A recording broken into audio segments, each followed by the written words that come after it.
Good morning, good afternoon, good evening, wherever you are watching us live from all over the globe. This is Bystanders and Newsstand. My name is Kolade Falari Kadeshmis, and I welcome you to this program this morning. On Bystanders at the Newsstand, we talk about reviews on all newspaper headlines where people who have one or two things to say on trending news in Nigeria come on this platform to talk about their own views, their own ideas, their own contribution on what is happening around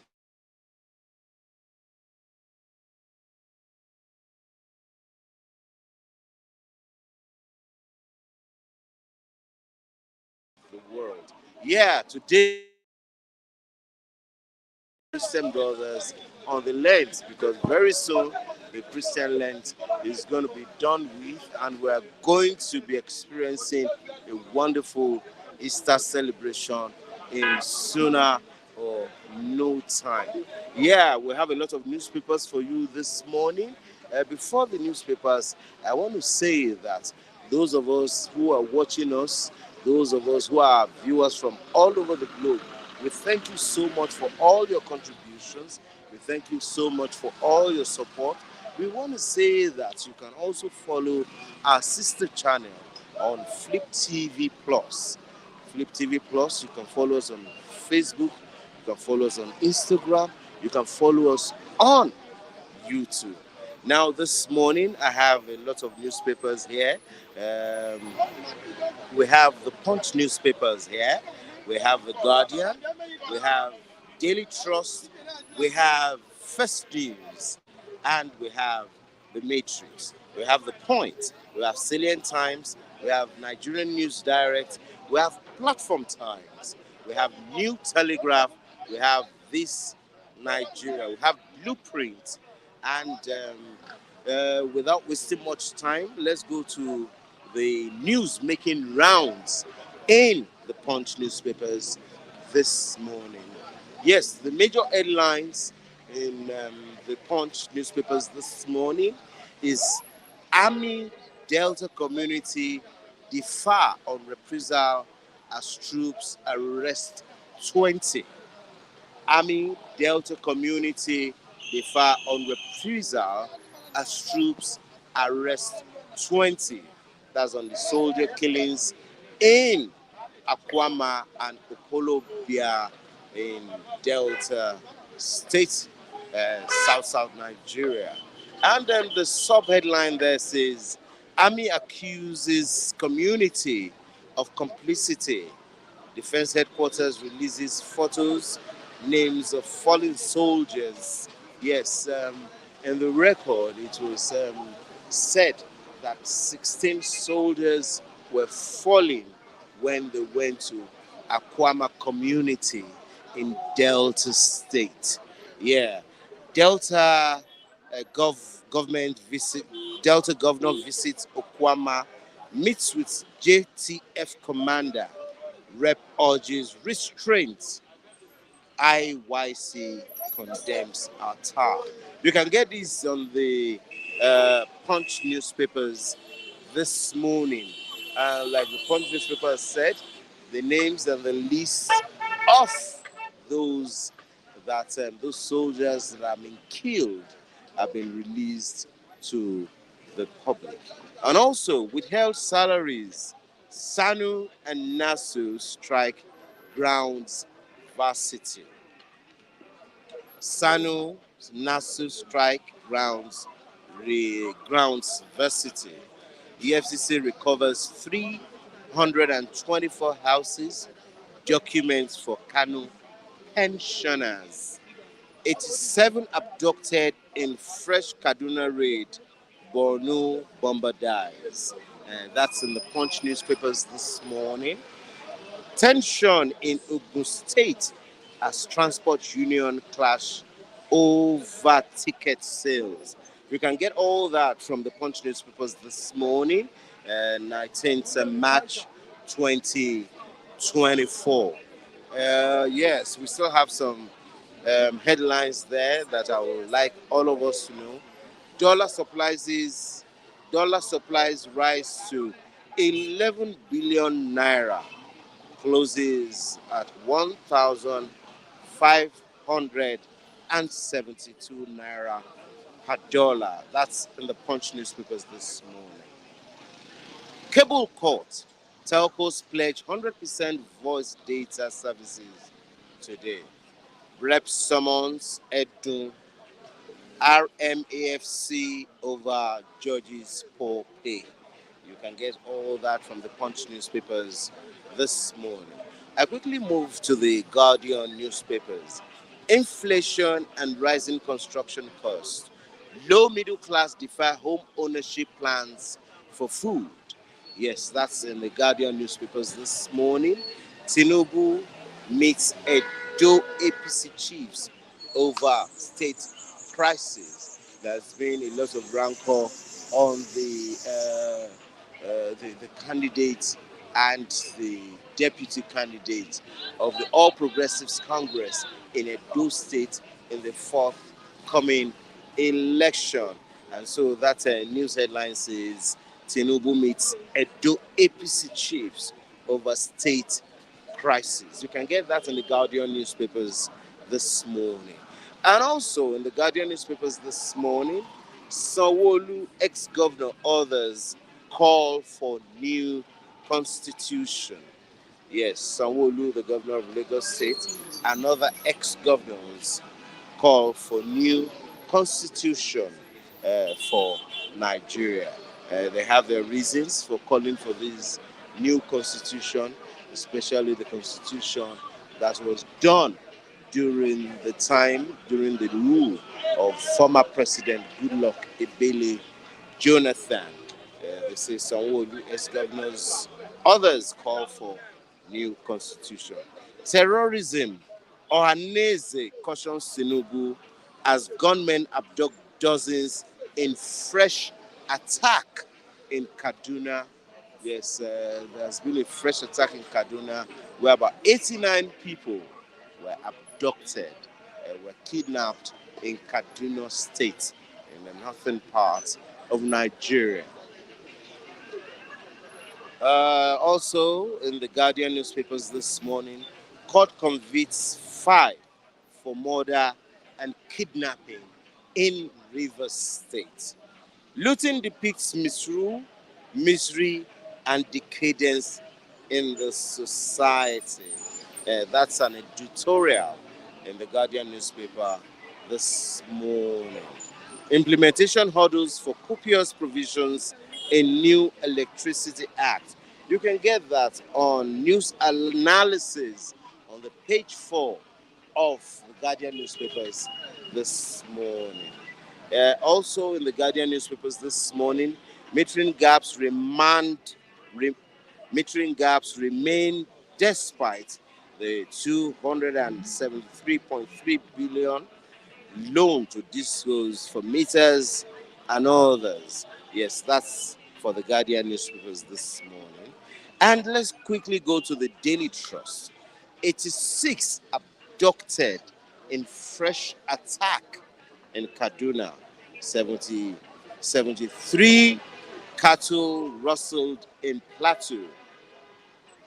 Bandits taking over our farmlands. Southwest farmers say that. They say bandits taking over our farmlands. Also, defense chief alleges plot to cause mayhem.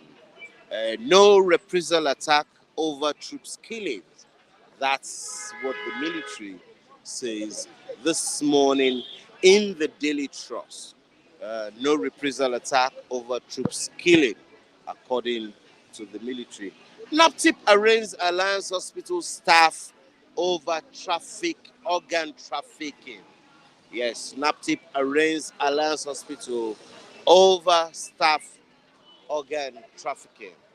Yes, arraigns Alliance Hospital staff over organ trafficking. Court injunction stopping swearing of Plateau APC lawmakers. That's according to the governor's aide. Gaza now world's biggest open-air graveyard, according to the European Union. We'll move straight to First News. The major headlines in the First News newspaper this morning says, Nigeria doomed without new constitution. Anyoku Adebanjo, others won. Call for adoption of 2014 confab recommendations. Like I said earlier, the 2014 confab recommendation was put in place with that confab sovereignty meeting that was put together by former President Goodluck Ebele Jonathan. Delta, alleged army shooting leaves 50 villagers dead. Army denies accusations.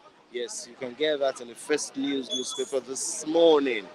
US denounces Russians incredibly undemocratic election.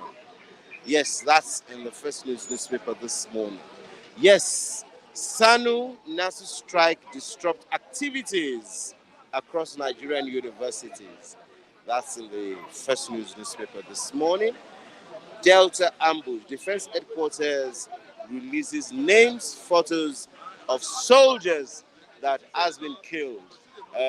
Like all the newspapers that we have read before now, it has been saying that all the lists of the soldiers that have been killed including the commanding officer, have been released by the defense headquarters. Delta Ambush Defense Headquarters releases names, photos of soldiers killed. It's still what we are talking about.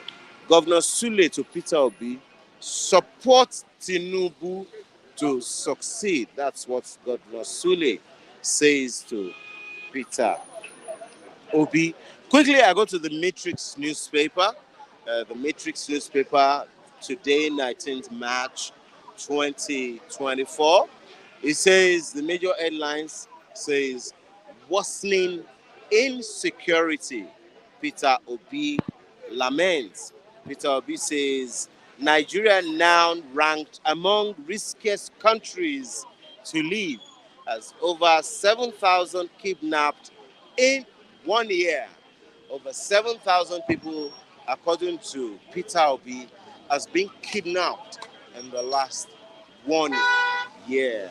Uh, Anxiety as gunmen abduct 87 in Kajuru village again. Yes, Kajuru village has been so synonymous with kidnapping and a lot of terrorism and everything that has to do with kidnapping and people running for their lives. CDS, Chief of Defense Staff, arrives Kaduna as troops rescue 16 abductees in Kajuri, Kaduna State, Nigeria. Yes, that's the sub-headlines in the worsening security where Peter Obi laments. NIMC, NTC partner on NIN SIM linkage processes. You can get that in the Matrix newspaper this morning. Hardship, Shano, Nasu commence strike, the ground universities. That's in the newspaper this morning, the Matrix newspaper this morning. Yes, thank you very much, ladies and gentlemen. Thank you very much, our viewers at home. That's the major headlines for this morning. And I'll quickly say that all our reviewers are on standby. They're waiting to say one or two things on the news making rounds this morning in Nigeria on the newspaper headlines. We're here at Bystanders at Newsstand. My name remains Kolade Folari Kadesh Prince. My first reviewer is here. Thank you very much. You're welcome, sir. Good morning. Good morning, viewers. Good morning. Yes, you're welcome, sir. The major news headline today is Army Delta community differ over reprisal attack as troops arrest 20. We don't know how true that story is because you can understand very well what happened. That army in the first place have no interest to go for peacekeeping in that community. That is one. Two, whoever that has ordered the army, has violated constitutional rights of those people there. There's several ways to resolve communal conflict, because it can come either by interest, or it can be a structural conflict, it can be a relationship conflict, it can also be a political conflict. So the actual cause of that matter needs to be determined first. And also on the side of a failed government, local government system is not working. The traditional leadership institution in Nigeria has collapsed. Everybody is running towards the center. All everybody's after is just, grab money, loot. Look at the mess up. What is army going to do in a community where they are just having misunderstanding over, maybe it's a structural misunderstanding, even if it's a relationship misunderstanding?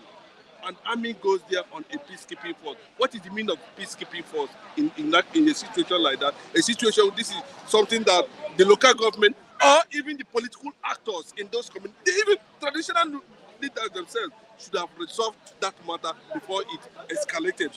Do you not think that it's the duty of the army to conduct peacekeeping? especially when situations like these arise where the police may not be able to handle such situations. The question you would have asked is that, is it constitutional?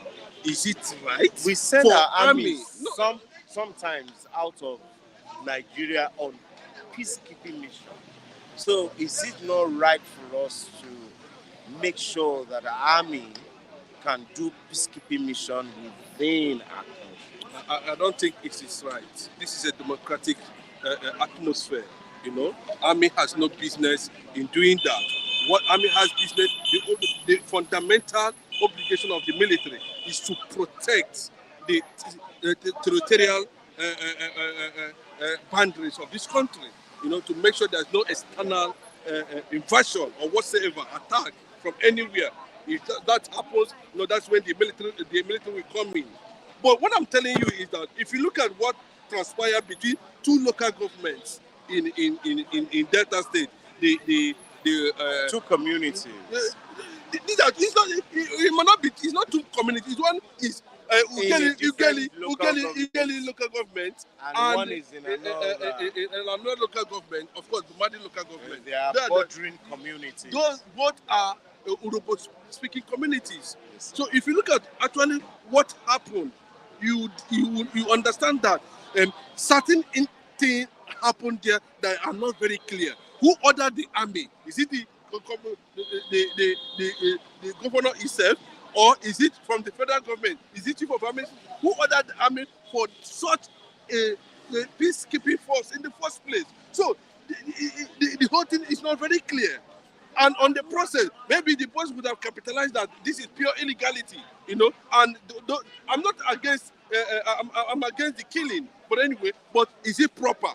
Where the police supposed to have intervened first, and if the police intervention, backfire, then you can take for another means, to calm a situation like that. But sending army on a peacekeeping. Okay, excuse me, I want you to understand something. Sending army where there's no fighting, nobody has died. It's just that one particular person was kidnapped, and you're sending army. We want to know who ordered the army in that community first. Is it from the presidency? Is it from the governor? Who? Or certain political figure that feel that he has a certain influence that asked the army? At the end of the day, we lost two major, one captain, and the commanding officer and other soldiers. So it's uncalled for, and it is time we begin to look at this very critically, And now they are talking about reprisal. Of course, what do you expect? Look at what the president is saying, that it is go and fish. Why are you telling the military to go and fish out killers? Who are the killers? If I might ask you. Who are the killers? So you see that there are certain political play here. Show of interest, show of fear on the side of the presidency. Who are you going to please? There's a constitutional provision already. Another factor is this, that in those communities, I've been to the creek very well. Well, I can tell you, there is no. The police is not close to the community because of the terrain. Then, instead of them establishing at every point marine police stations, they don't. You see, that tells you about what we are talking about, the structuring of Nigeria, bringing security down to the communities, where people can also, if there's any conflict like that, people they can move in and resolve it, not the army. It's not the job of the army to do that. It's not the job of the army to do that.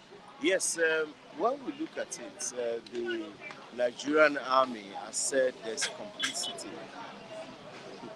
What can you say? What's your take on that? Of course, the whole thing is not very clear. They are trying to point at one militant figure within that community, and the guy has suddenly disappeared.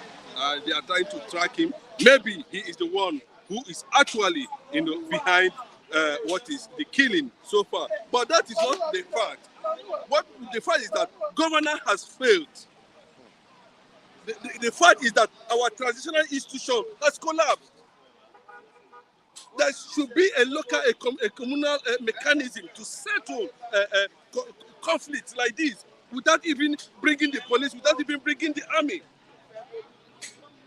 But for civilians of that magnitude to be armed to the extent of, ambush Nigerian military to that extent is condemnable. Yes, I won't buy into that. So you can see the nature of how Nigeria has been, moving from, trial and error in every area of their life. On this worsening security case, Peter Obi has lamented. Do you think,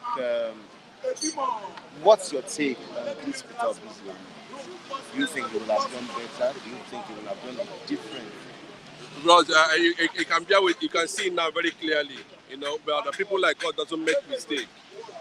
Somebody like me don't expect me to have Atiku or Bola Tinubu to come and lead me in a country like Nigeria. I won't accept that. Why did you say that? The fact is very clear. Put three of them on the podium and put three of them on the podium. Ask them questions. Find out who is capable or not. It is very clear. Peter Obi beats both Atiku, Tinubu hands down in everything that has to do with knowing what to do as a leader at any particular time. That is very important. Then be fearful, having superior knowledge over certain things, not political knowledge. What Nigeria need? Okay, look at now. One governor is even asking Peter Obi, please come and join, help Tinubu's government. I hope people will read it to read that angle. Where one governor is telling Peter Obi, please come and find a way into this man's government and see what you can contribute. He has been tested. This is a man who has up to 10, 15 blueprint companies over the years, running into billions. Which company did Tinubu have? No, mention one. Is it political? Maybe.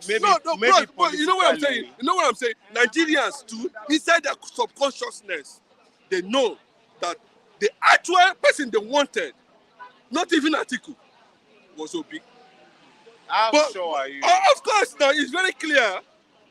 It's very clear. Look at the struggle, the reinforcement that came when Obi won Lagos. Look at the kind of atmosphere that was created in Abuja, in FCT.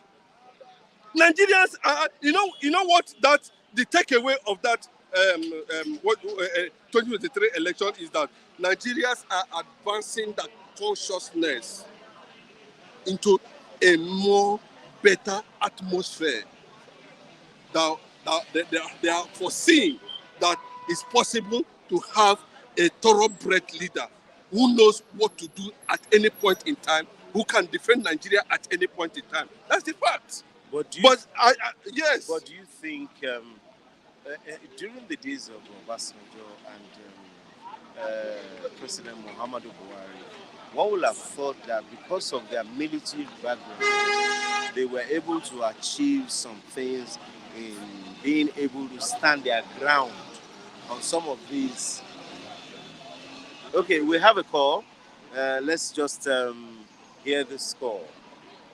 Hello? Hello? Hello? Yeah, hello, good morning. Good morning, can you hear me? Hello? I think we lost Yeah, that good call. morning. Yes, I think we lost Okay, that maybe call. the Caller can try to call please back. to get to us. Yes, you Your can call opinion us. You can matters, leave your please. comments Thank you. on our YouTube platform, as this is going on live here in the city of Lagos, Nigeria. You can call us. You can get our phone number on our bio. Yes, this morning, wherever you are, maybe morning, maybe afternoon. So, Mr. Yes, let me tell you. In 1999, three major ethnic laws,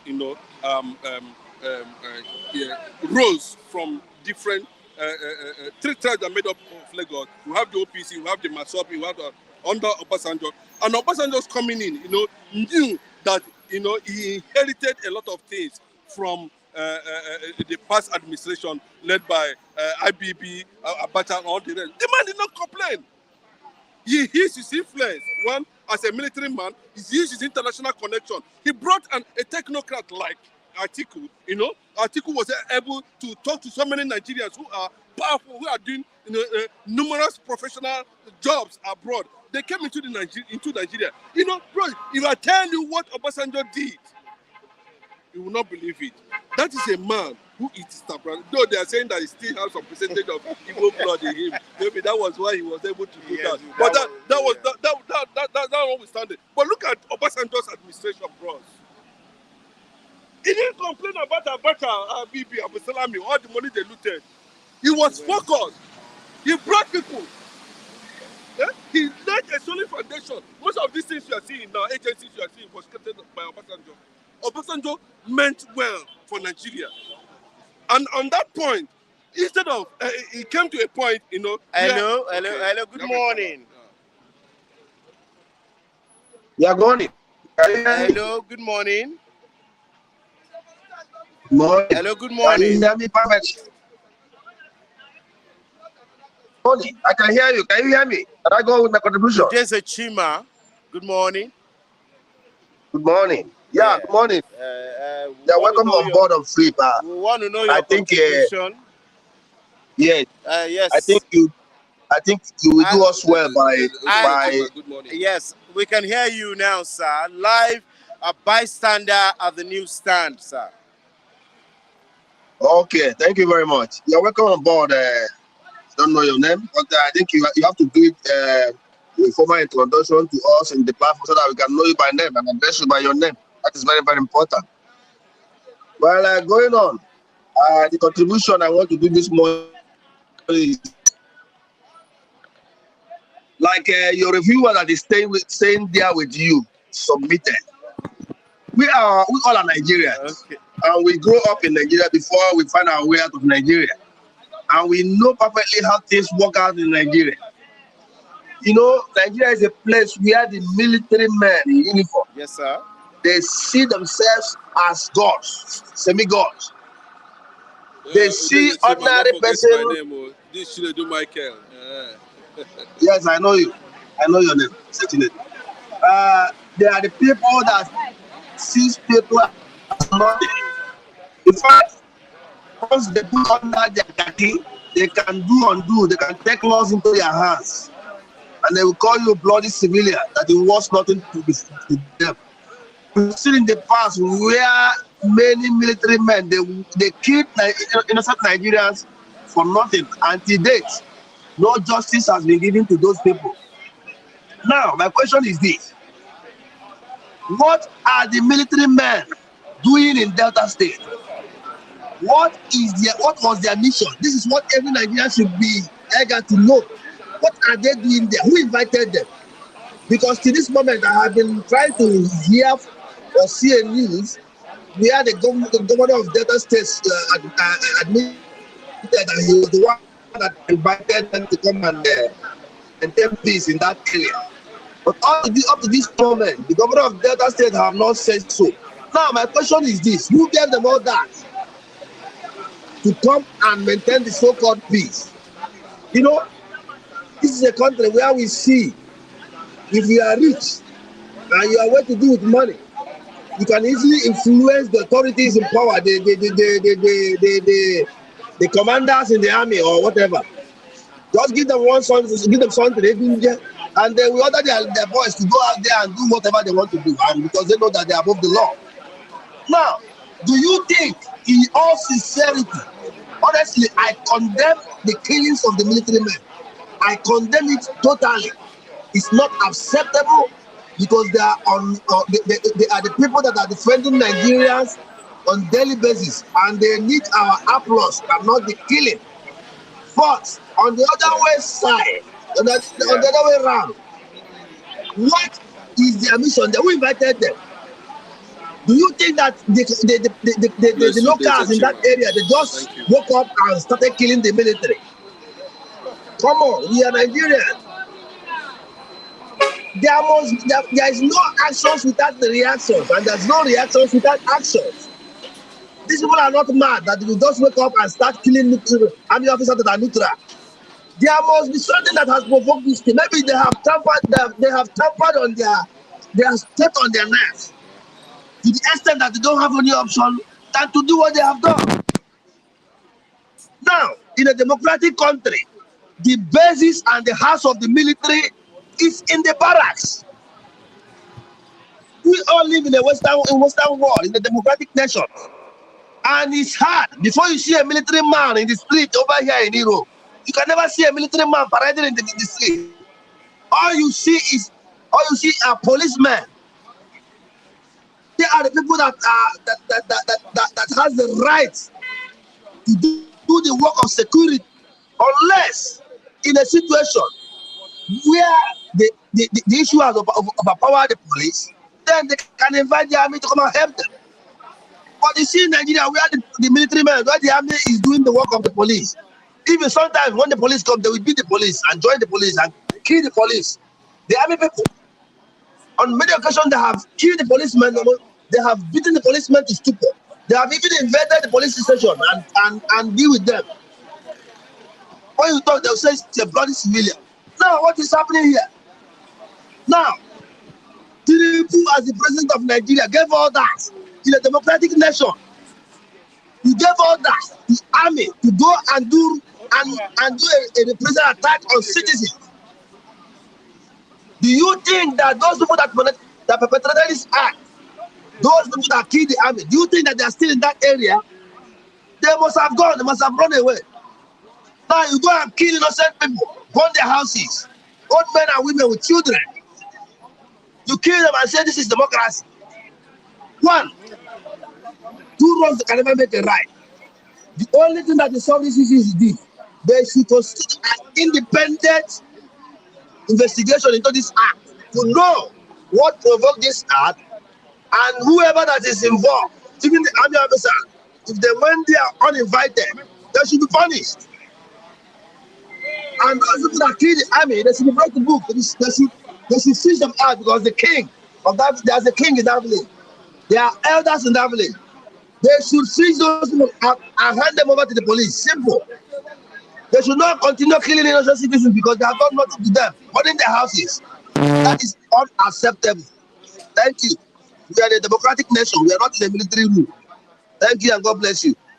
That's my submission this morning.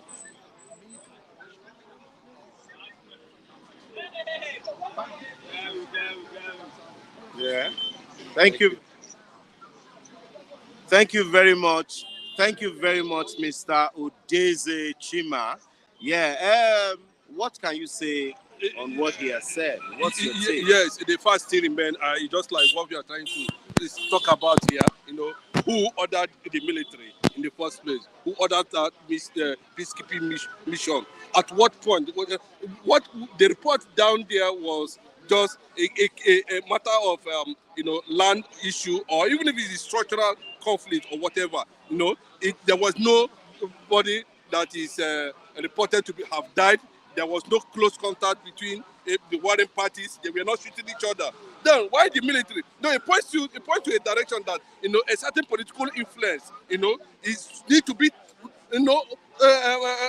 was behind that game that the military we are trying to play. Maybe if the military people see that maybe they are trying to take side, but then notwithstanding, the fact still remains is that the community governance, the community government has collapsed. The local government chairman of that jurisdiction, it's nothing to write home about. Then that is why we are asking, let us restructure Nigeria. Let us, reform Nigeria. Let us do this right, at least, so that people can have access to security. People can have access, to know how to resolve conflict. Empower our traditional institutions. What are the traditional leaders doing there? Didn't they see this thing coming? What role did they play? Are they still behaving like those who go to Abuja to collect money at the end of the day? Some people have said in this situation there's a complicity. The handwriting is very clear. But Complicity from one angle, according to your own thoughts, sir. The complicity there is this. there might be someone who has a certain interest or influence over another and is decided to use his influence or his relationship with the military or political interest whatsoever to bring about this misunderstanding where certain the opposite side will see it as something that they cannot no longer take again and they have to fight back, and that was the result of it. Do you think the governor of Delta State, as the chief security officer of Delta State, didn't know about this before it happened? That is why the Nigerians are asking questions. Is it the governor that ordered the military? Is it the GOC that ordered the military? Is it the chief of army defense staff that ordered the military? Why is it that the press are not asking that question? Yesterday, it was said from some reporters that journalists and pressmen were barred from coming to cover news and information from those villages. Okay, what it means is there might be more to it. And let me tell you, at the end of the day, we are going to know who actually ordered the military to go for peacekeeping in a community where they are not supposed to. That is not the fact. But what is confusing a little bit is that the president himself came out and said, go after the killers. Who are the killers? See, bros, we don't need that. This is a democratic government. This is a democratic atmosphere. People who are advising the president should advise him properly. What has happened has happened. All we need is like what Chima Udeze is saying. At this point in time, I think that area, that community needs to be condoned of, and investigation will be conducted to know the reason why such things happen in the first place. Thank you very much. Can the people at home hear your name? Okay, of course, my name is Michael Chinedu. But I want to say something. There was this report that some patrons, including the governor of Lagos State, Sowolu, they're advocating for a new constitution. Yes, we will talk that in subsequent. Yes. But I just want to say that they should not confuse Nigerians. What we need is restructuring, not constitution. Yes. Restructure Nigeria first before we talk about the constitution. That's your thing. Thank you very much. Thank you very much. We would like to quickly look at those on our live chat who have sent one chat or the other. From Gladys Oyabo, says, so sad and heartbreaking. May the gentle souls of those who are dead rest in perfect peace. Then King Joe Ogba, good morning everyone here. He says he's watching from Budapest. Thank you very much, King Joe. Udeze Chima greets us. He has called us on the program this morning. Abia the Best says, fresh attack in Kaduna. Tell Taiwo Oduolade to go and invest in Kaduna. Udeze Chima also says, and you think the Northerners will agree to the new constitution against this current one that favors them? Udeze Chima says, no way will that be allowed. Precious Ikedi greets all our reviewers. He says, good morning to every one of us. And also, I want to say good morning. That's Chimeze Nwerem. Says good morning. Awolokons and Emilokons. How's the being power going on? Hope you are enjoying your Agbado, Ewa, Guguru, and Ekwa. That's from Chimeze Nwerem. Skweleku Ace greets us this morning. Yes, Udeze Chima says, in as much as we blame the locals for their actions, the main question is what's the mission of the army there, and who ordered or invited them? What's their actions that provoked the villagers? Yes, when he called, that was one of the things he said. And the best say, Una de see, una yeye, wanna be country. That's from Abia the best. Andrew Ogunjimi says Nigeria military do mess up. They behave like God. One Okada rider was shot to death in Ibadan some years ago by an Air Force officer simply because the Okada man jammed his car. M. Nwagbo Igbo say, speaking from both sides of his mouth, I beg, divide the country, Bikonu. It's unworkable. Obino feet. Impossible. That's from Nwanyi Igbo. We have a lot of people who have sent one or two live chats. We will continue with that as the program goes on. Yes, this morning I have one other person who we are going to be reviewing today's news headlines together. Yes, there's a breaking news that I just got now. Popular film marketer and producer Andy Best Nadi, also known as Aku Dinawa, is dead. Andy Best Electronics is a marketer from those who started Nollywood marketing in the days of Ebin Pejo Lane in Ndumota, Opi Weka, and Pound Road Aba. Andy Best Electronics is dead. He died in Owerri, Imo State, after a brief illness. Details of the circumstances surrounding his death is still sketchy. Andy Best has produced many movies, including Zeb Ejiro's Goodbye Tomorrow, Lion of Africa, and so many movies. We say it's a big loss to the founding fathers of the Nollywood film industry in Nigeria. Andy Best Electronics, a very big marketer, a very popular marketer, who was a part of those who started the Nigerian film industry, especially in the area of distribution. Okay, sir, please come online, Mr. Kunle. Mr. Kunle, according to the Daily Trust newspapers this morning. Yeah. Okay. Good morning, good people of Flip. Good morning. Jane, I greet you. Jane, I greet you. Good morning, everybody. Odunlade, all of you there. I will be real. Good morning. Yeah, God bless you all, wherever you are there. Thank you very much. Looking at the security issue, 86 people were abducted in a fresh Kaduna attack. When will this stop?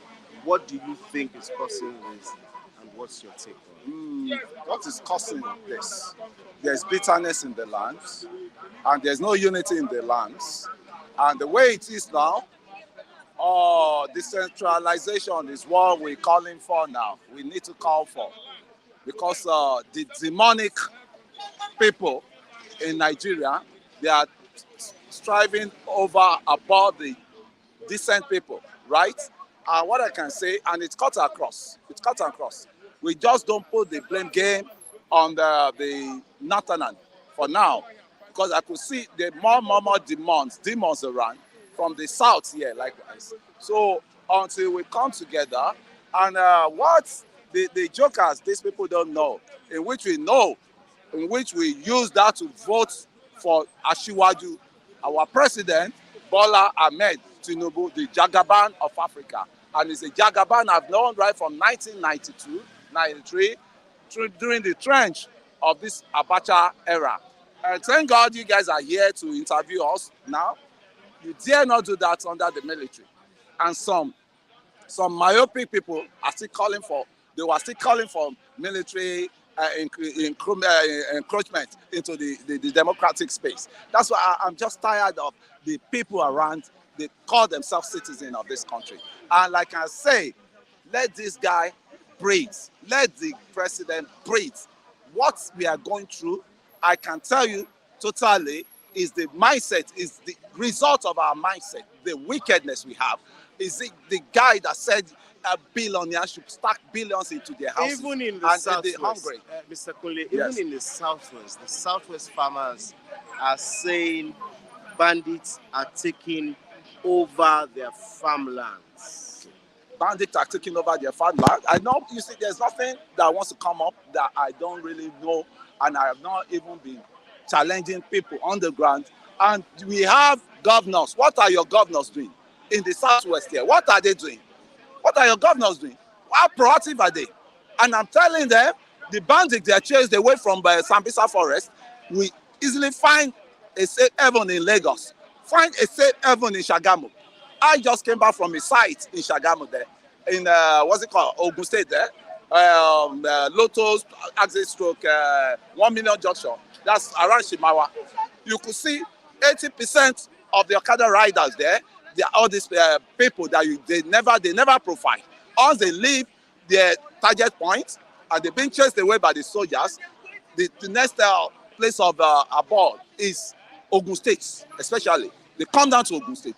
What profiling is the governor doing for those people? What profiling are our governors, your different governors? Sir, I don't know where you come from. What state are you from, sir? No, what state? It doesn't matter. No, we need to keep asking our governor what efforts are they making. It's not all about collecting allocation. It's not all about, it's only a insane man that will know that what we are going through now is beyond our capacity. What we are going through is beyond our capacity, because this is entering into the southwest. A lot of southwest farmers are crying that their farmlands are being invaded. It's not today that's been happening, and that was what Igboho came out for, to fight for. And I really supported Igboho, and I'm still a ardent supporter of Igboho till any time, any day. I won't mind to be Igboho. I stand, because you cannot just be sitting down and you see. And the tribe I came from, we need to be very careful, right? And let's put politics aside. Politics is over, and the guy in power now, he knows where he's going. Do you He think knows where he's politics driving is over? Politics is over. We're still in a democratic setting, no. which is politics on a daily basis. Election has been conducted, and election has been won by somebody. And the person that won the election was given that mandate, in which was Asiwaju Bola Ahmed Tinubu. Either you like him, either you hate him, is your president for now. And what I'm saying now is the issue we have on ground now, it's our bad, wicked mindset. Wicked mindset, evil mindset Nigerians are. I have to tell you, average Nigerian is coming out not with a clean mind. Have you ever heard of God bless Nigeria from the mouth of average Nigerian? Have you ever heard that? You curse your country and the curse is manifesting. Have you ever said God bless Nigeria? Yeah. I go to church. I do that. Do you say God bless Nigeria? Because if God bless Nigeria, God will bless my children. The blessing will reflect on my children. I'm a father of kids, so some kids. The defense chief staff has said this is a plot to cause mayhem in Nigeria. Do you believe what you said? I totally 100% believe. Why do you believe some that? Evil? That's why I said the average Nigerian mindset, evil has it like 60% in the mind. Just the evil has taken over the mindset of Nigeria. Because I started with a Nigerian who stock billions of dollars in his house, while some are still looking for a meal, a dollar or a naira to eat a meal in a day. Is that not wickedness? Is that not wickedness? And some people want this country to go down. And if the country go down, they have nowhere to run to. Do you have an idea of those people who want this country? We've been seeing them. They are even on your platform likewise. They are on this platform. Truth be told, they are on the Flake TV platform. We know them. They want nothing but that country to just go down so that they can have their way. We know them. And if you want us to mention them, we can keep mentioning. And which I have my backing. I have my fact check. We know them. Some people don't want the betterment of this country. Why? Because they said their candidate lost the election, and the candidate that never win election, and he said he lost the election. So we know how they started from. They said they are not part of Nigeria. From there to election again. From there to what did they want? What did they want? And we know the people behind all this thing. They don't want the betterment of the good governance in Nigeria. And you cannot see a betterment of good governance if there is not cooperation. Everybody hands must be on deck just to check, you know, to arrive at the destination. Because I can tell you, election has been won and dusted. The guy in power now said he doesn't need Nigerian money, that he has made his money. And he said he has made the money. I made a fact check on him. This is a guy that has investments in Apple, Steve Jobs. You know, Steve Jobs company. Not talking about the investments in Apple. It does not concern the average. It has to concern because we need to keep behind it. Why it does not concern the average Nigerian man? Is the average Nigerian man feels all your investments in Apple does not put food on the table for you of the average Nigerian man. So I don't understand what you are saying as regards his investments, his personal investment to ruling Nigeria. But somebody came here on the other side that said Obi, the candidate that lost, Obi, as an investment. We did not question that. We question the fact that what will he have done? What will he have done? He had been the president. He will do nothing. Because we had people he will do who nothing. had military background. Yes. To handle things. Obi, a natural civilian. What would he have done? What will he have done? It's still going to be the same. What does his personal investment have to do with the future of the Nigerian masses who are crying for hunger on a daily basis? But you are saying, thank God you are not with us proud to the election time. You are not with us. So you cannot. I was in Nigeria. You are not. We are not on the platform here. I wasn't abroad. You are not on the platform. If I wasn't on the platform, we're on platforms that monitor the election. They monitor the election. But you know the right platform you have now, you are not on ground there. Okay. So we know the message you are passing. I know the message I'm passing through. On this platform, sir, how does that put food on the table of the Nigerian man? It's not a rocket science. It's for you and I. You will not fold your hands. Say the government will come and provide money, food for you in your house. You have your local government. You have your local government around you. Yeah. You don't have local government. We have local government. Have you engaged your local government? How is your money being spent? What are the palliative being spent? Being sent? What are the grades of food they send? Where are they pack all those money for grains to? You see, when you're talking of the demonic people, demonic country, you find them in Nigeria here. And you will just sit down, lie low. Some are sitting on the fence. They've been sitting on the fence for how many years now? For doing the election, say nobody will come and serve you a free. Maybe apart from Lagos, a lot of people have said that these grains and palliatives are being shared across party lines. I've been suspended across what? Party lines. Party line. Maybe those that belong to your party. Others say they don't see. Mr. I do not know, Mr. but it's some of the information that we hear. What's your take on that? What's my take? My take is your stake. My stake is your stake. No, your take, not stake. Yeah. My take and my stake is your responsibility likewise as a journalist. Yes, sir. That's my take, and my stake. It's my stake, likewise, for you and I to have gone round and do our investigative journalism. We have gone round, basically. Yeah. Apart from Lagos, yes, we have gone to some other states and we have asked questions. And some people say they share these across party lines. Why? Did you question them? That why across the party line? How can we question those that are the receivers? Do you now get that information across to the presidency? No, sometimes some of these things are not from the presidency. It's been distributed to the state government. My brother. So I just want the viewers that are watching us from all over the world to be clarified on the issue of this palliative, some of these grains, that does it go beyond party faithfuls? Does it go to the people who voted them? Does it go to the people Who are Nigerians? That's what I'm asking. That's what you have said.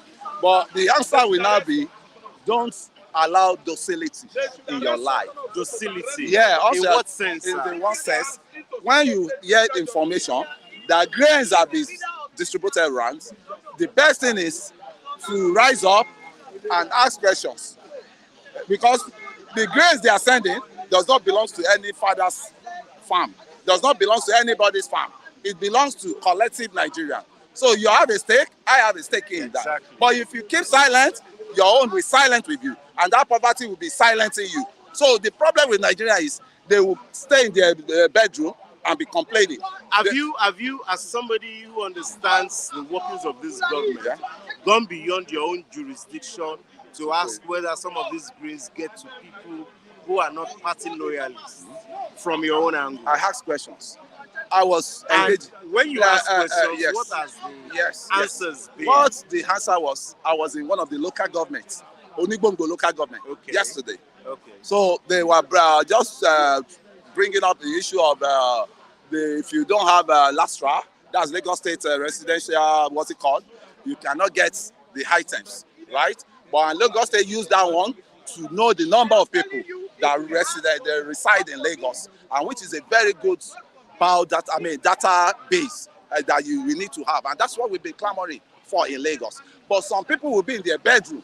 I can tell you how docile and docile Nigerians are.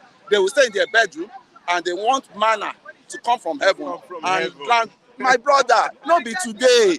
Anybody that is still sleeping, they not yet wake up. I'm telling you, we are the one in Nigeria here, the one in diaspora. They can be saying anything. They've not been around. Let each one of them. Lagos is not the only Nigeria we have. All over, that's what I'm saying, all over the state. The concentration is on Lagos. Everybody say Lagos, Lagos, Lagos. I don't put my problem on Lagos. I rather go back to my state, for my state to be conducive, so that I can take a cab from Lagos. If I'm tired, say they mess up in Lagos, I can take a cab to take a fresh air in my state, in which I've been doing, right? I have all the privileges in Lagos. I enjoyed Lagos. I stayed in one of the best area in Lagos. I know Lagos is an out, and I'm not boasting and I'm not doing anything yet.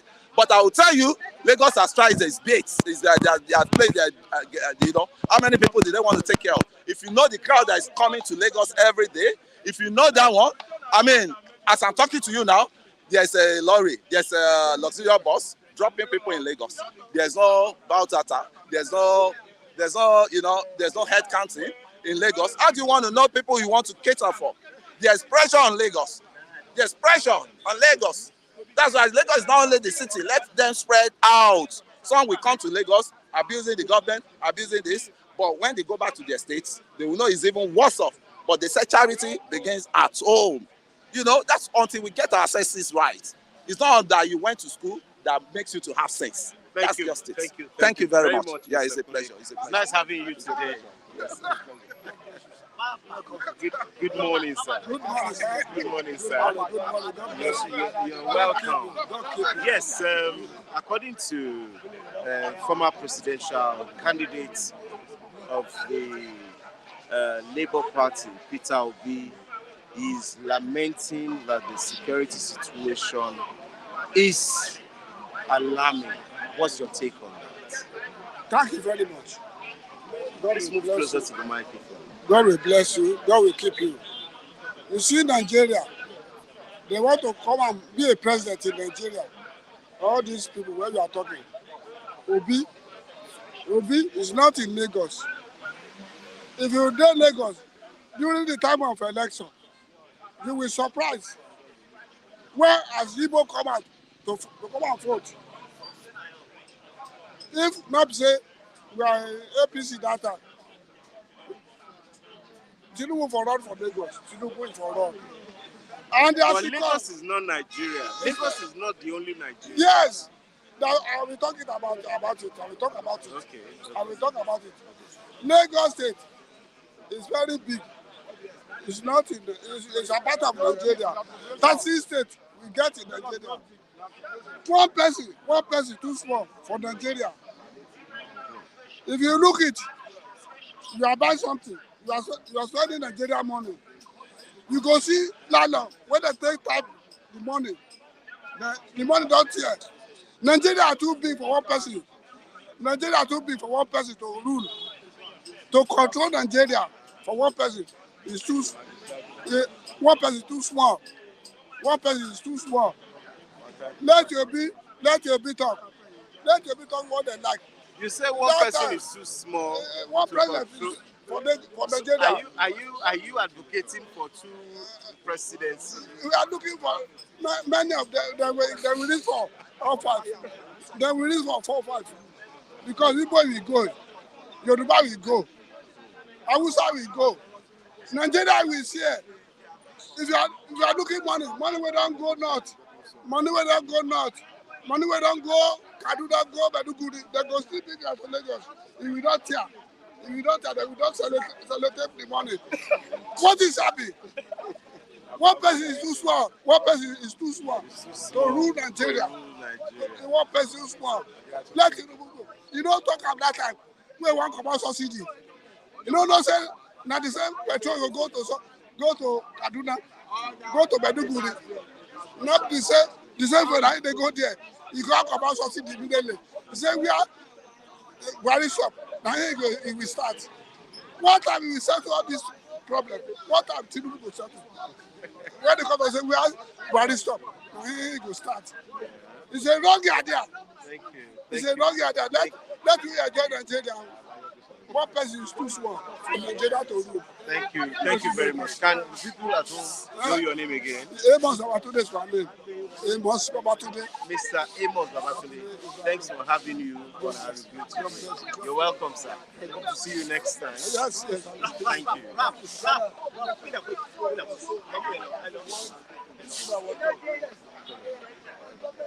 Ṣé mo lè sọ Yorùbá? Ẹ lè sọ Yorùbá kò sédè tí Ṣé rí àwa ara wa là ń ba Nàìjíríà jẹ́? àgbọ̀ náà. Àwa là ń ba Nàìjíríà jẹ́ o. Báwo lọ́nà wo? Èmi tẹ́mi ń sọ̀rọ̀ yìí, mò ń ta bí ọ̀tà. Ìgbà tó ń ta lé kọ́ta lèmi ń tà, ṣùgbọ́n ara yóò ta o. Nísìnyí mo tún á ń gbọ́, wọ́n ní mẹ́rin. Wọ́n jẹ́ kí mẹ́rin yẹn ráǹdì. Ìgbà tó ráǹdì, àwọn olómi fowó lè. Nísìnyí. Mẹ́rin léèlò. Mẹ́rin 100 naira. Ṣùgbọ́n sì wọ́n tún ta ní mẹ́ta 100 naira kí ló dé. Wọ́n ta bí ọ̀tà 50 naira kí ló dé. Àwa là ń ba Nàìjíríà jẹ́ o. Ká má pariwo pírẹ́sidẹ́ǹtì o. Ká má pariwo gómìnà o. Àwa ara wa ní ká túlù ṣe. Nǹkan tó yẹ ká tà ní 1 naira. À ń tà ní 500 naira kí ló dé. Gàrí. Mọ́mì, ẹ jẹ́ ká béèrè. Èèlò ni wọ́n ń tà fún yín tẹ́yìn fi ń tà mẹ́rin? Nínú mọ́tò, wọ́n ń tà ní 300. 300. Bẹ́ẹ̀ni. Ṣé 300 náà ń tà fún yín àbójú bẹ́ẹ̀ lọ? Jù bẹ́ẹ̀ lọ. Tẹ́ bá tún wá wò ó, tẹ́ bá tún lọ sí ilé omi gangan, àwọn tó ń ṣomi, tí má dárúkọ wọn, 250 lomi bá jáde. Ṣé tútù ló ń tà ní 50 naira lẹ́yọ̀kan ni àbí ètò gbóná? Nítorí pé lòmíì náà máa tún rò pé kò síná, òun repo, òun ra gbogbo ẹ̀. Ìyẹn ni ká máa rò. Èmi tẹ́mi ń sọ̀rọ̀ yìí, mo ń ra búlọ́ọ̀kù mo fi ń tà. Kò sí bí afọ́mítà kì í jogún fún. Kò sí bí tá a ṣe lè tà ní mẹ́rin 100 naira yẹn. A máa rí tiwa tó fi di mọ́ mẹ́rin 100 naira wa. Ara wa lára ń ṣera wa. Kí ni ìmọ̀ràn tẹ ní fún àwọn èèyàn tẹ́jẹ́ ń ṣòwò kan náà nípa iṣẹ́ lórí Nàìjíríà àti ìlọsíwájú ẹ̀? Ìmọ̀ràn tí mo fún tẹ́lẹ̀ tí mo gba gbogbo ara ká ṣàánú ara wa. Ká má jẹ́ kí nǹkan wọ́n jù. Tá a bá ti jẹ́ 50 naira lórí nǹkan, àlùbáríkà ó ju gbogbo nǹkan lọ. Ká fúnra wa ní sùúrù. Ká rọra lọ́wọ́. Nǹkan tá ní ká tà ní 50 naira. Ká tà ní 50 naira. Ọlọ́run ló ń bùkún wa. Ìbùkún Olúwa ló ń mú ní láì fi làlá sí. Ọlọ́run máa ṣe fún wa. Ká dẹ̀ fàdúrà rọra wa lọ́wọ́. Ẹ wo búrẹ́dì kí ló dé. Ẹlòmíì tó náà ẹ wo tí ìjọba tún gbélé lẹ́nu jẹ́ mẹ́ta pé kọ́ lọ́mọ rà wọ́n rà wọ́n ń tà ṣọ́ ní kàràkàtà ni. Ṣé ìjọba gbé nǹkan lẹ̀ pé kọ́ lọ́mọ rà kọ́ máa tà? Ìjọba gbé nǹkan lẹ̀ pé ká lọ àfáàfáàní ká jẹ́ ṣùgbọ́n mo tún rí àwọn èèyàn tó ń rà tó tún ń tà ṣọ́dà bẹ́ẹ̀. Ẹ ṣeun gan mọ́mì kódà fún àwọn ìmọ̀ràn tí ẹ tún gbà wá àti pé bẹ́ẹ̀ ṣe bá wa dá sí ètò. Ẹ bá sọ orúkọ yín fún àwọn tí wọ́n ń gbọ́ yín. ṣáà ní gbé mi o. No, kò sẹ́ni tó máa gbé yín. Orúkọ mi ni Olúbísí Mrs. Malik. Ẹ ṣeun gan mọ́. Èyí ń jọ tẹ bá tún kọjá, a máa ń wà níbí. ẹ lè darapọ̀ mọ́ wa. Ẹ ṣeun. Àbáyá kalẹ̀ máa ẹ dẹ̀ ṣe òótọ́ tẹ̀ ń sọ àwọn ọmọ ọ̀dọ́ á ní ìdòótọ́. Ẹ ṣeun ma. Mr. Rao. Yeah, Mr. Kola, good morning. Thanks for coming. Thank you so much. I'm going to take you on a very different angle This morning, yeah? Yeah, and the angle I'm taking you on is Nigeria doomed without new constitution. Anyoku, Adebanjo, others. Do you think the way forward now is a new constitution? Does it mean Nigerians were canvassing for editing or to rewrite? Or they said a total new constitution. That the 1999 constitution has a lot of lacuna in it. Much lacuna. Why it's affecting what we're facing. If you go through it, you will see much lacuna of law inside our constitution. So it's needed to be not only edited, rewritten. No, I'm telling you, when you write constitution, you write it in a way that is going to favor the contraption, the country, not favor some people, not to favor some people, not to favor Mr. President and his family alone, not to favor his subjects, not to favor the governors and his people and his family, not to favor the citizens. The Nigerian constitution is a welcome idea if these people, Anyoko and Co, are coming together to rewrite Nigerian constitution. Is a welcome situation by all Nigerians within and all Nigerians without. I mean the diaspora Nigerians. Are you listening to what I'm saying? Why should we allow the Islam, Muslim and the Islamic ideology embedded, included in their constitution? Are we Islamic Republic or are we a secular state? Nigeria should be a secular state. Nigeria is supposed to be like America, whereby presidential system of government is seen, playing out there. The constitution we are talking about, American constitution was written 17-something, between 86 and 87. 55 men were written, wrote Nigerian American constitution in Philadelphia. I listen to me, 55 men. What a vast constitution, infallible. No mistake is there. They did not bend it. It is for the people of the Union of the United States of America.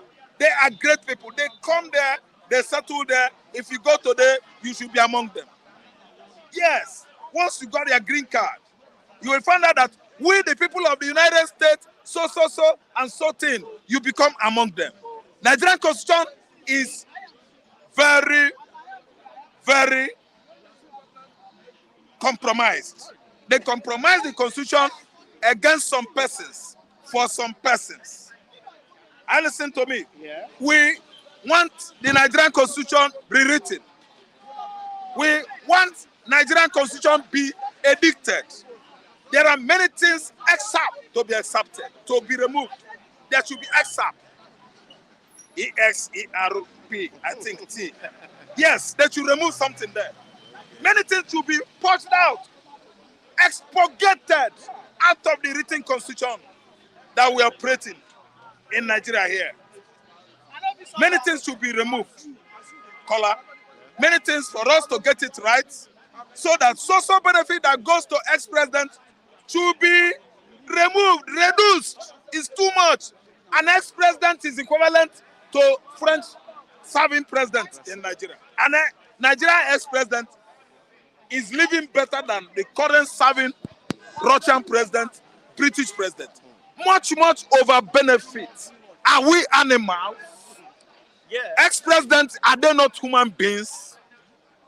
Ex-governors are benefiting more than the current governor of California, state of California in the US. Ex-governors in Nigeria. Much benefits, much. Oh my God, what is going on? What kind of country is this? Mr. Rao. Anyoku and Adebanjo are advocating for the 2014 confab to be implemented. How can that help Nigeria to move forward? Yeah, that confab was under Jonathan and there was much forces, that were telling Jonathan, if you implement it, we will do you this. I will go to invite Fulani and all the rebels in the southern Morocco and Algeria, all the rebels in Niger, ISIL, Israel, and Al-Qaeda. We invite them here. They will take over Nigeria. They will fight you. We will show you that we are the Islamist extremists. Listen and listen good. Jonathan refused to implement the confab of 2014 because of too much threats. There was too much threat. Jonathan organized that confab because in 2014 he knew that Nigeria was 100 years, which was a time we should all come together and sit on a table, all hands on desk, to decide the destiny of Nigeria. But when we came together to know what to do, we concluded on that, but we could not implement it because Fulani man is all over the military. Fulani man is all over the customs. They are the one handling arms in Nigeria, and Jonathan was intimidated out from following Orun Sanya because the name of that man reports. Orun Sanya. Yes. Jonathan could not implement the aftermath of 2014 confab because of intimidation from the military. Military infiltrated Fulani. Outside Fulani, they are in the police, wielding their guns. Outside Fulani, 80% of Nigerian military are outside Fulani. Go and read the names of the victims. One Igbo man, Obi, was there. I think I cited one Yoruba. One Yoruba, the rest. Thank you. The colonel, the rest are Fulani. Woo! These people are everywhere with arms. If we are moving forward, Fulani man will drag it backward because they want Islamic Republic of Nigeria. That is what Fulani wants. Yes. Islamic Republic of Nigeria. That is what Fulani wants. Do you think all the Fulanis are Muslims? All the Fulanis are Muslims. Ask me why. Why? If 99.5 Fulani are Muslims, all Fulanis are Muslims. Arithmetically, listen and listen good. If 75% of the Fulanis are Muslims, all the Fulanis are Muslims. It is happening in the school. 55.5 is 6 over 4. Are you listening to me? It's mass. Yeah. Thoroughly, overwhelmingly, they are Muslims. Anywhere they are. They migrated from Yemen. They are the true Arabs. Their own father, Ottoman and Fodo and born all of them, migrated from Futajolo Island in 18th century and started his Islamic conquest for that religion, Islam. The whole north. He has finished the whole Sahel countries in deserts. Mali, on the way to Nigeria, he conquered the whole north, Kano State. Borno State resisted him because Borno State, you have the Kanuris that migrated from Sudan and Yemen. And they were Muslims before Fulani. That's why they will not beat Idris Aloma. Chewu, May Borno. Thank you. Then, while coming down to southern Nigeria, a town of Igala and Igbo man. Igala and Igbo are one. Go and investigate. Igala and Igbo. They speak differently. They hear themselves. A town of Igala cut his head. Igbo man will never assimilate. We can never allow Islam. It is impossible. Our forefathers have God they are serving. Our forefathers have Abraham as their father. They call God of Abraham before they talk to their idols. Igbo man has strong connection with divinity. The supremacy being, the supreme being. So that's why we see Islam as a religion that we don't know, and we are waiting for Osman and Fodo to come so that we dismember him by ourselves and share his meat. But I thought Igala did it. Fulani and Igbo, they are like the North Pole and Southern Pole of Magneto. They don't come together. If you try the experiment, you find out that the Southern Pole and Northern Pole in a Magneto can never jam. They repel. Yes, they will repel. Yes, that's good. Now, from the confab, 2014 confab, what maybe everything may not be accepted for the new constitution. Yes. What exactly do you think can be adopted from this report that can help Nigeria at least a little further to make it better than it is now, that will affect the masses more positively? Thank you so much. I think they would have allowed in the constitution regionalism, regional. Listen and listen good. Each region should control their resources. Yoruba is well known for cocoa, timber. There are other resources, agricultural wise, in the southwestern Nigeria. I'm quoting us in the olden day regionalism that we practiced. These are what Yoruba Southwest are known for here. I listen to me, sir. On the way back to Igbo land, we are the owner of palm oil, palm kernel, and the rest of the agricultural products that we lay our hands, and we are the masters of those agricultural or farm produce. And that was what was giving our fathers money. The subsistence farmers, even the mechanized and commercial farmers in Igbo land there, southeastern Nigeria, they made their money. As they made money from cocoa here, southwest. That's how we made our own money there. Then you consider what was giving Hausas their own money in North, Kanu, Granite Pyramid, sugarcane, cotton. Nigerians have forgotten in the haste cotton. Cotton is grown largely in the north because it's a arable land. Yeah. Grains. Are you listening? They abandoned all this and turned all their eyes on cocoa. They should go and gazette it in the constitution. Regionalism is it. Presidential system of government can never work in Nigeria. See, the centrality, every region should bring 10% tithes and go drop in the federal. Let the whole region control what they have. So that Hausa man, Zamfara, Sokoto will not be sleeping, giving order. Sultan of Sokoto say, there is moon. Yoruba man will run, kabi, moon. Nothing about development again. Yoruba is not another moon. Ramadan moon, everybody they look for now. Because Sultan of Sokoto says so. Are you listening to me? Is there anything that Sokoto is bringing to the table in the centrality? Nothing. Now you are saying this. You have said something about the Christian religion which affects the South. You say sometimes before you do your traditional thing, you look call up to Abraham, God of Abraham. So now, I think there's freedom of religious practices. Everybody has rights now. So, do you think it is right for you to say that when the Sultan of Sokoto, who Nigerian Muslims sees as the enigma, as a leader of Islamic practice in Nigeria, will say something and the Yorubas will go against it? Okay, thank you so much. Yoruba is not going against it because Yorubas, let me give you 35 or 40% are Muslims. Yeah. And let me tell you, what has happened has happened. I'm not trying to tell Yoruba not to obey him. But what I'm trying to say is that where did he take to Nigerian advancement into technology, modern technology? This is computer age, IT. I didn't understand. Sighting the moon, is it going to bring food on our table? Are we not dying of ignorance and out of religious fanaticism? And listen to me. That's why he will give order. Why not giving order to those bandits and Boko Haram to at least refrain a bit, retreat from killing human beings? Why didn't Sultan of Sokoto come out and arrest the people that killed the brother Samuel?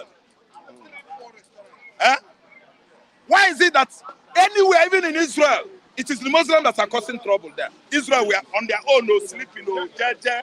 Hamas went into there, kill papa, kill mama, kill brother, kill terrorists. People that are enjoying themselves. Oga, freedom of religion, is freedom of humanity. Every man has right to say, I won't serve this God. You won't force me to serve your own. And you can't be killing me and calling that your God. Say, it's great, oh, it's great, oh. You cut my neck. You say, your God is great. That's where I'm driving to. And I have arrived there. Nobody can force me, an Igbo man in my God that I'm serving, against my God, God of Abraham, I'm serving in Igbo land, and come to take over the whole Africa and build the highest mosque in Africa. Nobody can come and impose on me sex evangelism, marrying Igbo man, Igbo woman, turning them to Muslim. So that before you know it, many years to come, the whole Igbo will be Muslims. Okay? There are freedom of religion in Nigeria. Yeah. We don't force any religion on us. And if you ask me, I did not start it here. The Fulani started it. They forced the whole Northerners, the whole Hausa locals, the whole Kanuris and Nupes, Paris and forced them on Islam on them. Okay. He started it Okay. in the north. Yeah, from the live chat, Gloria Ebo says, you guys always get it wrong when you compare Nigeria with the USA. Very wrong comparison. How was USA created?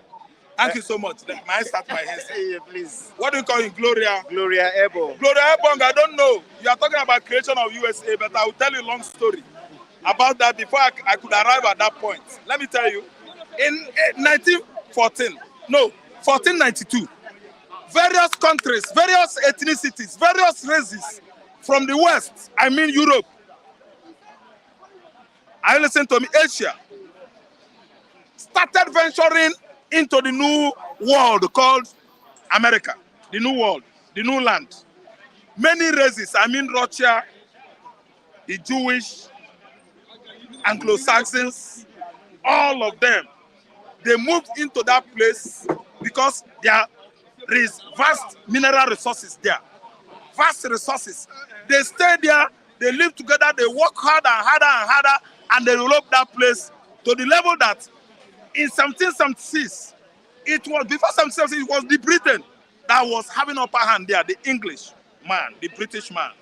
So in 1776, they began to ask if they could only obey the Britain, because Britain has virtually fought other nationalities in America, the Dutch, the French, and all that, and won them. Britain was having upper hand. Urban, before New York wasn't New York, now New Amsterdam, now Dutch control there. I'm telling you, Britain fight today is what? New York. I listen to me. So now, when they want to stand as a strong union, they said now, America should be for Americans. Anybody that settled there, it should be America, not be say Englishman. They fought for their independence in 1776 under George Washington, an army general, and they won. Then the war for the unification of both southern and the northern United States, it took time until when Abraham Lincoln come in and stopped totally slave trading. That was when the strong union came together. Nobody calls each other slave again. No black slave, no white slave. Everybody came together. And their constitution was written in 17-something, 86, 87, completely by 55 men. Okay, in Philadelphia, listen very well, go and Google it. See, they wrote their constitution. It was a very strong constitution, and you cannot compare what happened how many years ago to what is happening to Nigeria now. Okay? That's exactly what Thank Gloria you. Ebo Gloria is said saying. that it took time, very long time. Gloria Ebo is saying it's quite different. The scenarios are different. Very, very different, okay? Let us learn from them. Mr. Raphael. Let us learn from them. Mr. Raphael. Let's learn from them. Mr. Do you Raphael. know why? They operate presidential system of government. Why are we operating presidential system of government? Yeah. Because we are learning from them. Yes. So we should be like them. Thank you very much. We should be like them. We are very grateful. Thank you for so much, having, Mr. Kola. for having you. Thank you so much. Yes, sir. Yes, sir. Yeah, before you come on, I'd like to say one or two things from all those who have been chatting with us live. Cyril Eze says he supports Mr. Wright. Abia, the best, says Zoo Country. Kingsley Smith says Mr. Michael Adekunle. Yeah, he says hi to him. Gloria Ebo also says Nigeria is religiously and ethnically divided. Nothing good will come out of it. Something good can come out of it as much as we work hard to make sure that it comes out of it. Alex says we all have to move on sometimes. That's life. Instead, Tony says, instead to go on rampage against hunger, you are talking about audio new constitution. Okay, as the program goes on, we'll continue to read more comments from those watching us from all over the world. You're welcome, sir. Can we meet you, sir? What's your name, please? My name is Jolly Okoyame. My name is Jolly, Mr. Jolly Okoyame. Yes, we're going to be taking you from a different angle. Where are you from, sir? From Edo State. Yes, the APC battle in Edo State. First of all, let me react to what Gloria Ebo said. He said Nigeria have been divided ethnically and religiously. Yes. I would say she's partially wrong. What I mean is that the politicians have divided us religiously and ethnically. Because if they don't do this, they will not achieve their aims. They infiltrated into the religious to divide us along religious line and ethnic line, just for them to achieve their purpose. They make us feel as if we are enemies. These are the handwork of politicians. An average Nigerian, look, I'm from Edo State. You may be an Igbo man, Yoruba man. We are here together, enjoying ourselves together. We are not fighting. We may be Christian and Muslim, we are enjoying ourselves together. But when it comes to politics, those politicians will infiltrate into us. It's just for them to achieve their aims by winning the election, by whether in any way, in any form. That's why you see us as maybe if we are divided along religious line. I would say that answer question, that suggestion is not correct. Yes. Okay, now so going back to APC set for battle in Edo, it says Tinubu present party flag to Ekpobolo. Says APC on path of victory. When do you think with the situation of Nigeria, APC can win Edo State? Well, with my as a politician in Edo State, I'm a politician in Edo State. I understand the political scenario in Edo State quite very well. APC will be very difficult to win Edo State. One, the APC candidate is from Edo, it's from Esan, Edo Central. Edo Central. Esan is Edo Central. Yes, Esan. Why the PDP, the PDP also is also from Edo Central, the Ishan. Where the Labour Party is also from Edo South. Edo South. The issue is this: when you look at the character of individual who are contesting, not the party per se, you look at a person like Asun Egodalo, which is PDP candidate. I think Asun Egodalo will stand a better chance of winning the election compared to APC candidate. Because when you look at the APC candidate, in terms of when you are talking about, when you look at their credential and personal character, you will discover that Asun Egodalo is far better than every other candidate. Asun Egodalo's mother is the first. The mother is the first. I think it should be the first secretary of Federation in Nigeria. SGF. No, not SGF, not secretary. Palm secretary. I think Palm no, the mother. Asun Egodalo is a well-read man. When you are talking about intelligent, he's a man who understands the economy far better than every other person. Where Matthew Kwewolo is a humble gentleman. He's a political guru, a man who have grew up his political career along with Chief Tony Aneni, former PDP board of trustee. That man, when it comes to politics, is a guru. But the issue we have here is that the two individuals, they are good candidates. But one of the things that will stop APC from winning the election is because of the crisis that is going on currently now. Because if you look at the situation on ground, nobody wants to identify himself with APC. As I'm concerned, APC is a failed party. Because if you allow APC to win Edo State today, Edo State will suffer more. Because Adamo Shomole is also a person who is there. He's a person who is not concerned about the poor. Are you saying this maybe because you said you are a politician? No. Maybe because you are in the opposition. No. That's why. Let me tell you something. When you look at the life of the Labour Party would have a way if they have used the person of Barrister Kenneth Imasuagbo. The greatest mistake they made was to have given a ticket to former NBA president, which is Olumide Akpata. Olumide Akpata is not known to the people. He is not known to the people. When he was a president of NBA, what did he do? But do you know that sometimes, like the saying, that the best are not usually the first? Look, when you go to the street of Edo, as an average Edo people, they will tell you what I'm telling you. They prefer Obaseki than Oshomole. They say when the desirable is not available, the available becomes desirable. Yes. If they have used a person like Barrister Kenneth Imasuagbo, they will win that election. Labour Party will win the election. As long as they compromise the process, bringing in a person like Olumide Akpata, who was the former NBA president, who fashionalized the NBA as NBA president, they are now bringing in as a candidate. Automatically, Asun Egodalo is the next governor of Edo State. Asun Egodalo. When you look at the character of Asun Egodalo, in terms of intelligence, in terms of what I happened to spoke with one of Asun Egodalo, one of his boys. He told me that the Catholic church, the Catholic, the Reverend Father's house in his own village. Asan Odayo was one that built 10 years ago. He built their Catholic church, their Reverend Father's house 10 years ago. He built it.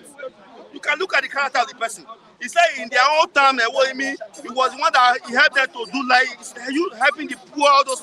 But some people do this because maybe they have political aspirations for the future. My brother, if 10 years ago he built church, parish priest house 10 years ago, and he's contesting today, are you now saying because of his aspiration life why he did that? It has already been a good person from the onset. My brother. When you stand, I'm coming now. When you stand Asra Odayo today, and you stand Matthew Okpewolo today, and you stand Olumide Akpata today on a debate, you will know who can win the election. On a debate? Yeah, on a political debate. Let them talk. What comes out for Asra Odayo will not tell you that this man will win the election. Thank you very much. We are very busy. What's your name again? My name is Engineer Jola Koyame.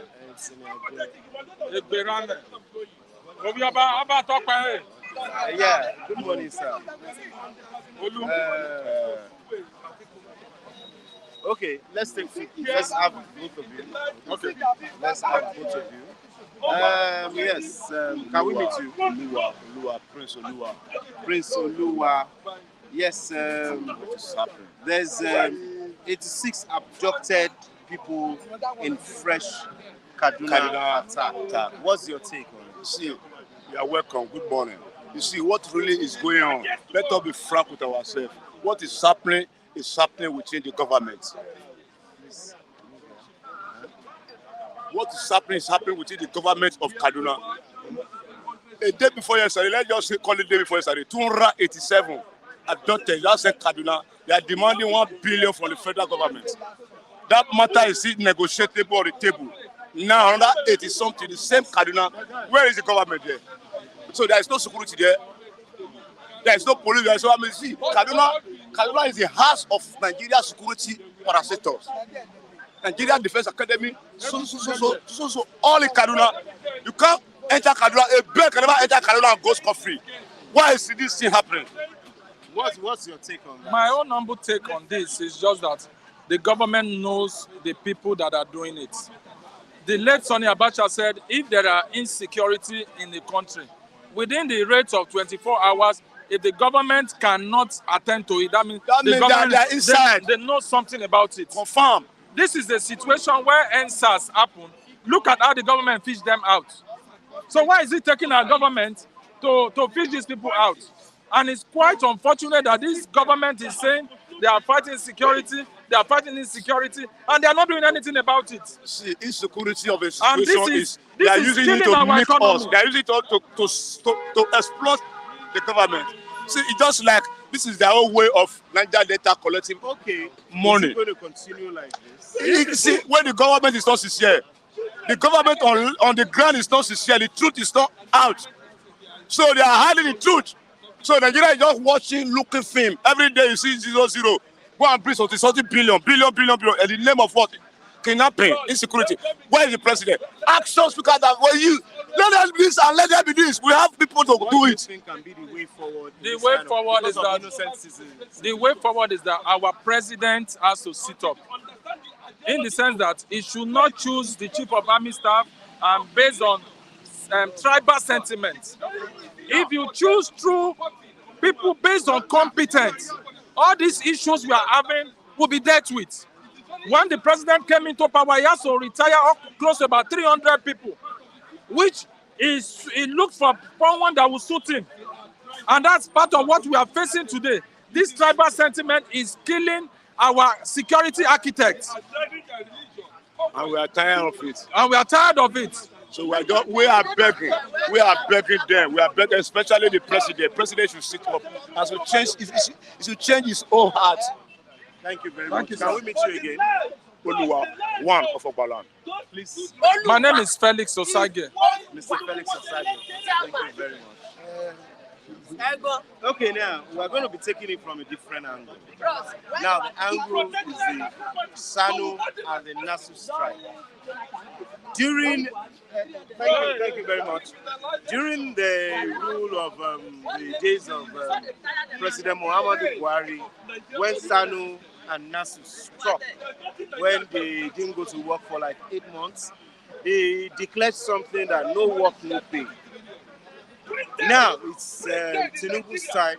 Sanu is saying, Nasu is saying that they are going on strike based on the fact that the government is owing them 4 months' pay. What's your take on that? I think that's justified because government is a continuity. It is irrespective of whether this government is not the one that flouted the agreement before now. Hence, it was with federal government. If you come in as a new government, you are inheriting both asset and liability. So, as far as I'm concerned, it behoves on this government to honor whatever agreement that was reached with labor unions under the last administration. If you are reneging on it, or if you are delaying, or if you are foot dragging, and the labor union decide to go on strike, I think it is government that is at fault. They were on strike at that time, and Buhari said, if you don't go back to work, there was something they were agitating for, and it wasn't met. Now, they still have issues on it.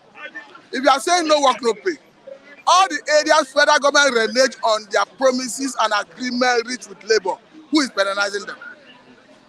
Government. So I don't think government is justified to stand on the ground of no work, no pay. Because government on its own part have not been able to meet up with their own terms of agreement with labor. If they have met with all their terms of agreement with labor, I don't think labor will be embarking on strike today. Thank you. What's your take on that? The answer is not perfect, just like what just like what my colleague said. I believe, from my own perspective, the government shouldn't have breached that agreement. You breach an agreement, and you expect people not to reciprocate. People will surely reciprocate. Why don't you call them and then dialogue, so that there should be a way forward, because we cannot afford to keep these younger children at home for under 8 months. Just like what you have said. Once you are a president or a governor, you will surely inherit liability and then assets. So I think government should fashion a way out and then work out modalities that will forestall another strike. Because you coming out to say no work, no pay, to me that's just baseless. So that is my submission, sir.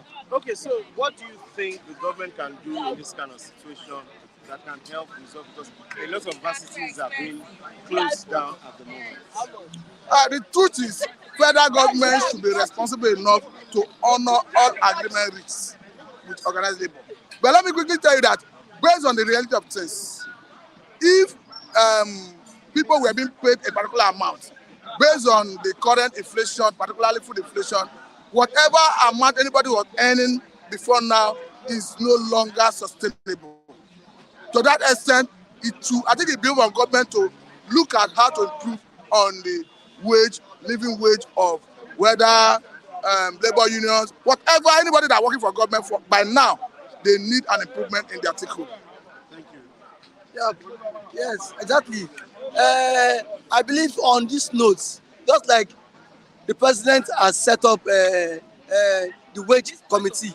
The wage committee needs to be implemented like very ASAP, because people cannot continue to live below $1 a day, and then people see any 30,000 minimum wage in this hard time. So the government needs to speed up this issue of minimum wage so that it can reflect the economic reality. Because you go to most institutions, these lecturers live on selling handouts to students. So I think the government should come up with new modalities so that it will commensurate with the current economic reality now.